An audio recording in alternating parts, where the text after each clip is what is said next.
Good morning, students. I am Mahesh. I am here to teach you English grammar and literature both.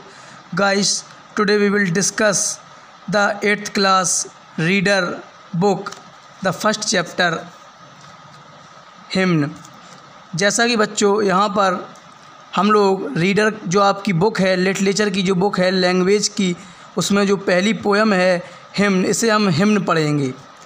इसे हम क्या पढ़ेंगे? हिम्न। जो इसका टाइटल है उसे हम प्रोनाउंस करेंगे हिम्न। तो जैसा कि बच्चों यहाँ पर इसका जो पोएम का जो टाइटल है उसके बारे में थोड़ा सा हम जान लेते हैं। जो हिम्न है ये एक प्रकार की प्रेयर है। ये एक प्रकार की क्या है? इसका मतलब है प्रेयर। ये गॉड की क्या है? ये प्रेयर है, या इसे हम एंथम भी कह सकते हैं। इसका जो सिनोनियम्स है वो क्या है? इसका सिनोनियम्स जो है वो एंथम है, या हम इसे साम भी कह सकते हैं। तो इसका हिंदी में जो तात्पर्य है वो है स्तुति का गीत या भजन, या कोई भजन। तो हिम्न का जो मतलब है वो स्तुति का गीत या भजन या प्रेयर, जो हम भगवान के गॉड के लिए प्रस्तुत करते हैं। तो ये जो हिम्न है ये एक प्रकार की प्रेयर है जो कि क्रिश्चियन लोगों द्वारा, जो क्रिश्चियन प्रकार के जो लोग होते हैं उनके द्वारा भगवान के लिए अर्पित की जाती है। तो आइए हम देखते हैं पहला जो हमारी पोएम है, पहला जो चैप्टर है 8th क्लास का। तो पहली जो यहाँ पर लाइन है, ही सेंट्स सन ही सेंट्स शॉवर। तो यहाँ पर स्टूडेंट जो सेंट है ये जो लिखा है इसका तात्पर्य ये है कि ये जो TH है वो यहाँ पर S के सेंस में यूज हुआ है। ये किसके सेंस में हुआ है? S की। अगर हम यहाँ पर S लगा देंगे तो ये यहाँ पर बन जाएगा आपका सेंट्स। तो ही सेंट्स, सेंट्स का मतलब होता है भेजना। क्या मतलब होता है इसका? भेजना या पहुंचाना। तो ही सेंट सन, वह धूप भेजता है, वह धूप भेजता है। सन का मतलब सूर्य भी होता है, सन का मतलब बेटा भी हो सकता है, और सन का मतलब धूप भी हो सकता है। तो इसका जो जैसे ये सन है इसका मतलब सूर्य होता है, और ये जो सन है इसका मतलब धूप भी होता है। और SON जो इसका प्रोनाउंस होता है, जो मीनिंग होती है SON, उसका मतलब क्या होता है? उसका मतलब पुत्र होता है। तो यहाँ पर ही सेंट्स सन ही सेंट्स शॉवर, तो वह धूप भेजता है। वह शॉवर का मतलब क्या होता है? शॉवर का मतलब होता है बरसात। शॉवर का मतलब क्या होता है? रेन। तो शॉवर का मतलब क्या होता है? रेन। तो वह धूप भेजता है, वह बरसात भेजता है, वह धूप भेजता है, वह बरसात भेजता है। Alike they are needful for the flower, alike they are needful for the flower. तो अलाइक का मतलब जैसे, अलाइक का मतलब जैसे, एज, जैसे एज, दे आर नीडफुल, उन्हें आवश्यकता होती है फॉर द फ्लावर्स। तो फूलों को उसकी आवश्यकता होती है। जो धूप होती है और जो बरसात होती है, फूलों को, फसल को उसकी आवश्यकता होती है। यदि उन्हें समय पर पानी या जल या बारिश न प्राप्त हो तो वो मुरझा जाते हैं। तो वह धूप भेजता है, वह बरसात भेजता है। अलाइक जैसे, they are needful for the flower, फूलों के लिए वो जितना ही आवश्यक हैं। And joys and tears alike are send. तो एंड का मतलब हो गया यहाँ पर और, जॉयस का मतलब हो गया हैप्पीनेस। जॉयस का मतलब क्या हो गया? जॉयस का मतलब हो गया बच्चों हैप्पीनेस। हैप्पीनेस का मतलब होता है प्रसन्नता। तो प्रसन्नता और टीयर्स, तो टीयर्स का मतलब हम लोग जानते हैं आंसू। टीयर्स का मतलब क्या होता है? आंसू। तो आंसू से तात्पर्य है सौरो से। किससे तात्पर्य है? सौरो, दुख से तात्पर्य है, सैडनेस। तो जॉयस एंड टीयर्स, सुख और दुख, या प्रसन्नता और आंसू, या प्रसन्नता और दुख, अलाइक आर सेंड, भेजे जाते हैं। अलाइक का मतलब जैसे, आर सेंड का मतलब भेजे जाते हैं। टू गिव, देने के लिए। द साउल फिट नॉरिशमेंट का मतलब होता है आत्मपोषण। जो हम लोगों का आत्मपोषण है, अगर हमें प्रसन्नता और अश्रु या दुख दिया जाता है, जो हमें भगवान के द्वारा दिया जाता है, तो वो हमारे लिए एक प्रकार का नॉरिशमेंट होता है, एक प्रकार का पोषण होता है। सॉल फिट नॉरिशमेंट का मतलब होता है पोषण। तो नॉरिशमेंट का मतलब यहाँ पर हमने आपको बताया फूड। किससे बताया? फूड। तो ये एक प्रकार का क्या है? फूड है हमारे लिए। जॉयस, हैप्पीनेस, अगर हम अपना जो दुख है या सुख है किसी के साथ शेयर नहीं करते हैं तो हमें अच्छा प्रतीत नहीं होता, अच्छा महसूस नहीं होता है। इसलिए जो दुख और सुख हम एक दूसरे से बांटते हैं या उन्हें बढ़ावा देते हैं, तो एक प्रकार का वो हमारे लिए क्या है? वो हमारे लिए एक प्रकार का फूड है, मील है, नॉरिशमेंट। तो joys and tears alike are sent to give the soul fit nourishment. तो जो प्रसन्नता है और आंसू हैं हमारे लिए भेजे जाते हैं देने के लिए, आत्म पोषण देने के लिए भेजे जाते हैं।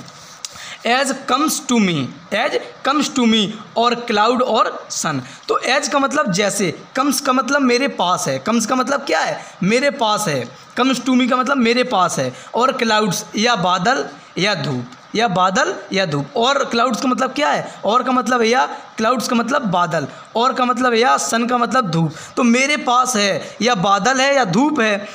Father thy will not mine be done. तो फादर का मतलब होता है पिता, फादर का मतलब क्या होता है, पिता। तो यहाँ पर जो पिता से तात्पर्य है वो यहाँ पर गॉड से हम लोगों ने उसे एक्सप्रेस किया है, आइडेंटिफाई किया है। तो फादर का जो सिनोनियम से यहाँ पर है वो क्या है, वो गॉड है, क्रिएटर है, यूनिवर्स जो बनाता है, जो इस संसार का रचयिता होता है। तो एज कम्स टू मी, मेरे पास आती है, और क्लाउड्स और सन, तो मेरे पास आते हैं, और क्लाउड्स का मतलब बादल या धूप। फादर हे पिता, हे परमात्मा। दाई विल, तो दाई विल जो यहाँ पर दाई यूज हुआ है वो यहाँ पर योर के सेंस में यूज हुआ है। योर का मतलब आपकी। बिल, ये बिल जो है यहाँ पर, बिल का मतलब है ये बिल एक हेल्पिंग वर्ब भी होती है जो कि फ्यूचर टेंस में यूज होती है, लेकिन यहाँ पर जो बिल है उसका मतलब है इच्छा से। उसका मतलब किससे है, इच्छा से। एक बिल जो होती है उसका मतलब वसीयत होता है। तो यहाँ पर बिल की हमने आपको 3 मीनिंग्स बताई। एक मीनिंग जो होती है वो हेल्पिंग वर्ब के रूप में यूज होती है, एक बिल जो होती है वो इच्छा के रूप में यूज होती है। इसका मतलब होता है, बिल का मतलब डिजायर। तो दाई बिल, दाई का मतलब आपकी, बिल का मतलब इच्छा। ये आपकी इच्छा है। मेरे पास अगर सूरज है या हमारे पास बादल है, बरसात है, तो ये आपकी इच्छा है, नॉट माइन। मेरा इसमें कुछ नहीं है, नॉट माइन, मेरा इसमें कुछ नहीं है। बी डन, जो आपके द्वारा किया गया है, तो उसके बाद फादर दाई विल, आपकी इच्छा, नॉट माइन, मेरा कुछ नहीं है, बी डन, जो किया गया आपके द्वारा। Can loving children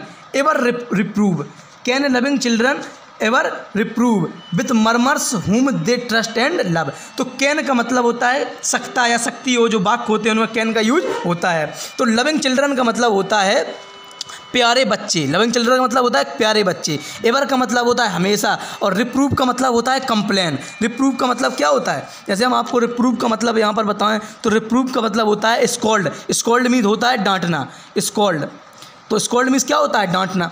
with murmurs का मतलब होता है बड़बड़ाहट के साथ डांटना किसी से, जैसे कि मरमर का मतलब होता है जो फुसफुसाहट या बड़बड़ाहट। हुम दे ट्रस्ट एंड लव, तो क्या चिल्ड्रन मीन्स बच्चों को, एवर मीन्स हमेशा डांटना चाहिए बड़बड़ाहट के साथ। हुम का मतलब जिन पर, दे ट्रस्ट, दे का मतलब कौन, भगवान, ट्रस्ट करते हैं, विश्वास करते हैं और प्रेम करते हैं बच्चों से। क्या उन बच्चों को हमें डांटना चाहिए, कैन लविंग चिल्ड्रन, क्या उन बच्चों को हमें रिप्रूव का मतलब स्कॉल्ड डांटना चाहिए विथ मर्मर्स, बड़बड़ाहट के साथ। हुम दे ट्रस्ट एंड लव, जो क्या करते हैं, उन पर भरोसा करते हैं। और ट्रस्ट का मतलब क्या होता है, बिलीव, ट्रस्ट का मतलब क्या होता है, बिलीव, एंड लव का मतलब क्या होता है, प्यार करते हैं। तो क्या उन बच्चों को हमें डांटना चाहिए जिन्हें ईश्वर, भगवान, क्रिएटर, फादर प्रेम करते हैं और विश्वास करते हैं। तब तक आप ये 2 स्टेंजास देखें, उसके बाद हम तीसरा स्टेंजा आपको बताते हैं। तो यहाँ पर देखेंगे students, creator I would ever be a trusting loving child to thee. तो क्रिएटर का मतलब हमने आपको पहले ही बताया, जो क्रिएटर वर्ड है वो गॉड के लिए यहाँ पर रिप्लेस किया गया है। तो यहाँ पर जो क्रिएटर है उसका मतलब क्या है, हे प्रभु। तो creator I would be a trusting, मैं हमेशा रहूँगा। वुड बी का मतलब होता है रहूँगा। गागी के वाले जो वाक्य होते हैं पास्ट में, उनमें वुड का यूज किया जाता है। एवर का मतलब होता है ऑलवेज, एवर का मतलब क्या होता है, ऑलवेज। तो हे प्रभु, हे भगवान, आई वुड एवर बी, मैं हमेशा रहूँगा, अ ट्रस्टिंग, एक विश्वसनीय। ट्रस्टिंग का मतलब बताया मैंने, बिलीविंग। ट्रस्टिंग का मतलब क्या बताया, बिलीविंग। तो अ ट्रस्टिंग, बिलीविंग, लविंग का मतलब प्यारा, चाइल्ड, बच्चा, टू दी। तो आई वुड बी, मैं हमेशा रहूँगा, एक विश्वसनीय, एक प्यारा बच्चा। टू दी का मतलब होता है आपके लिए। डी का मतलब क्या होता है, दी का मतलब जो है वो आपके लिए। तो आपके लिए, दी का मतलब क्या होता है, योर्स। ये एक पजेसिव प्रोनाउन है, जो कि जब हम प्रोनाउन पढ़ेंगे तब हम डिस्कस करेंगे। तो क्रिएटर आई वुड बी, मैं हमेशा रहूँगा, एक विश्वसनीय पात्र रहूँगा, लविंग, प्यारा बच्चा रहूँगा, टू दी, आपके लिए, एज कम्स टू मी, जैसे कि मेरे पास है, मेरे पास। पिछली लाइन में भी हमने इसका यहाँ पर डीपली समझा था। एज कम्स टू मी, जैसे मेरे पास है या बादल है या धूप है। Father thy will not mine be done, father भगवान, दाई विल का मतलब आपकी इच्छा, दाई विल का मतलब your will, your desire, will का मतलब क्या है डिज़ायर, दाई का मतलब योर। तो हे प्रभु ये आपकी इच्छा है, नॉट माइन मेरा इसमें कोई योगदान नहीं है। बी डन का मतलब जो आपके द्वारा किया गया है। ओह नाइदर, ये जो लिखा हुआ है NEITHER, तो यहाँ पर इस चीज़ को यहाँ पर दर्शाया नहीं गया और यहाँ पर ऐसा लिख दिया गया है। तो ये जो है यहाँ पर नाइदर है, क्या है नाइदर। तो oh neither will I at life refined, तो नाइदर का मतलब होता है नहीं। नाइदर जो है वो एक नेगेटिव वर्ड है और जब हम नेगेटिव वाक्य पढ़ते हैं तो नाइदर का यूज करते हैं। तो नाइदर विल, नाइदर बिल, और यहाँ पर जो बिल यूज हुआ है ये एक हेल्पिंग वर्ब के रूप में यूज हुआ है, ये एक ऑक्सिलरी वर्ब के रूप में यूज हुआ है। Neither bill I at life refine, तुम नाइदर का मतलब कभी नहीं, आई का मतलब मैं, एट लाइफ रिफाइन, रिफाइन का मतलब होता है कंप्लेन, रिफाइन का मतलब क्या होता है कंप्लेन, रिफाइन का मतलब क्या होता है शिकायत करना।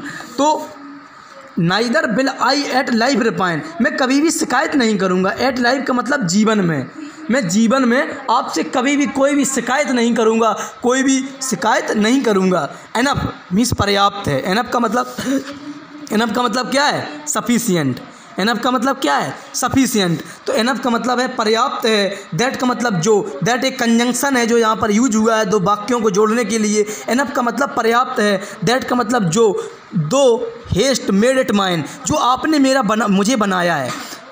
दो का एनफ का मतलब पर्याप्त है, दो का मतलब यद्यपि, हेस्ट मेड इट माइन, जो आपने मेरे लिए बनाया है वो पर्याप्त है, मैं आपसे कभी शिकायत नहीं करूँगा, जो आपने मुझे दिया है वो पर्याप्त है। When falls the shadow cold of death, जब फॉल्स का मतलब गिर पड़ेगी, फॉल्स का मतलब फेल डाउन, जब गिर पड़ेगी। द शैडो का मतलब परछाई, कोल्ड ऑफ डेथ मृत्यु की जो परछाई है वो ठंडी पड़ जाएगी, जब मृत्यु की जो परछाई है वो ठंडी पड़ जाएगी। मैं यहाँ पर एक्सप्लेन करना चाहता हूँ जो मृत्यु की परछाई है, तो यहाँ पर हमारा जो कंपेयर है वो मौत से किया गया है कि जब भी एक व्यक्ति है, जो व्यक्ति अपने प्राणों को त्याग देता है तो उसकी जो बॉडी है वो ठंडी पड़ जाती है। तो यहाँ पर डेथ का मतलब डेथ से नहीं है, डेथ का मतलब यहाँ पर बॉडी से है, एक डेड बॉडी से है। किससे? डेथ का मतलब यहाँ पर एक डेड बॉडी से है। तो जब भी व्हेन फॉल्स, जब भी गिर जाएगी, the shadow cold of death, परछाई, जब भी मेरी परछाई ठंडी होकर गिर जाएगी। आई येट, मैं फिर भी विल सिंग का मतलब गाऊंगा, मैं फिर भी गाऊंगा। विथ पार्टिंग ब्रीथ का मतलब होता है एंडिंग ब्रीथ, पार्टिंग का मतलब होता है विदाई, पार्टिंग का मतलब क्या होता है विदाई, ब्रीथ का मतलब होता है सांस, ब्रीथ का मतलब क्या होता है सांस। तो मैं फिर भी गाऊंगा, विथ पार्टिंग ब्रीथ का मतलब होता है एंडिंग ब्रीथ, आखिरी सांस तक मैं गाऊंगा। तो आप लोग यहाँ पर देख पा रहे हैं एंडिंग ब्रीथ, पार्टिंग ब्रीथ का मतलब क्या लिखा है हमने एंडिंग ब्रीथ। तो यहाँ पर मैं फिर भी आखिरी सांस तक गाऊंगा जब भी मेरी परछाई या मेरी मौत हो जाएगी। एज कम्स टू मी, हम जानते हैं या मेरे पास जो कुछ है, और सैड या छाया है, और सन या धूप है। Father hey Prabhu, thy will आपकी इच्छा, नॉट माइन मेरा कुछ नहीं है, बी डन जो मैंने आपके लिए किया है। तो हमने आपको यहाँ पर जो पहला चैप्टर था 8th क्लास का हिम्न, जो एक अपने आप में एक प्रेयर है जो क्रिश्चियन लोगों द्वारा की जाती है, उसका आपको हिंदी में अर्थ बताया और एक्सप्लेनेशन बताए। तो आप लोग जो ये मीनिंग्स यहाँ पर लिखी हुई हैं, आप लोग इन मीनिंग्स को देखें और समझें, इन्हें आपको रिवाइज़ करना है और अपनी जो फेयर बुक है, जो फेयर कॉपी है, उसमें आपको ये वर्क जो कर लेना है। तो यहाँ आप लोग इसका स्क्रीनशॉट ले लेंगे और ये अपनी जो कॉपी है फेयर बना लेंगे। 8th क्लास की जो फर्स्ट यहाँ पर चैप्टर आपका कराया गया है रीडर का। अगर आपको ये वीडियो अच्छा लगा हो तो चैनल को लाइक करें, चैनल को सब्सक्राइब करें और वीडियो को शेयर कर दें। Thank you.